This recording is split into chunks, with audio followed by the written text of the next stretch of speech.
রাত থেকেই বৃষ্টি শুরু হয়েছিল।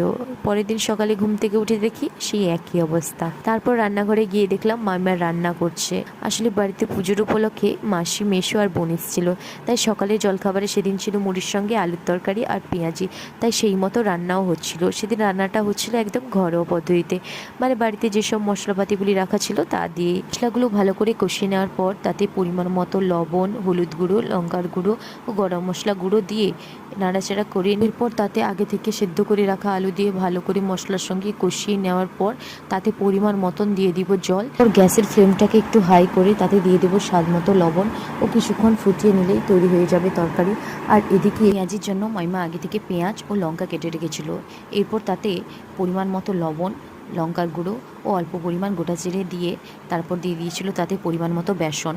সব কিছুকে ভালো করে মিশিয়ে নিয়ে তারপর তাতে দিয়ে দিয়েছিল অল্প পরিমাণে জল দিয়ে ভালো করে মিশিয়ে নিয়ে রেখে দিয়েছিল কিছুক্ষণের জন্য। এদিকে কড়াইতে তেলও গরম করতে বসিয়ে দিয়েছিল। তেলটা একটু গরম হয়ে আসলেই তারপর তাতে এক এক করে দিয়ে ভালো করে নাড়াচাড়া করে তুলে নিয়েছিল। আর এভাবেই ধাপে ধাপে পেঁয়াজিগুলো ভাজা হয়ে যাচ্ছিল। সেই ফাঁকে দেখি ভাই রান্নাঘরে এসে খাওয়া শুরু করে দিয়েছে। কেমন হয়েছে জিজ্ঞাসা করতে বলছে দারুণ। আর এই দিয়েই আমাদের সকালের জলখাবারটা আমরা খেয়েছিলাম সেদিন। ভিডিওটা ছিল এই অবধি। দেখা হচ্ছে নেক্সট ভিডিওতে।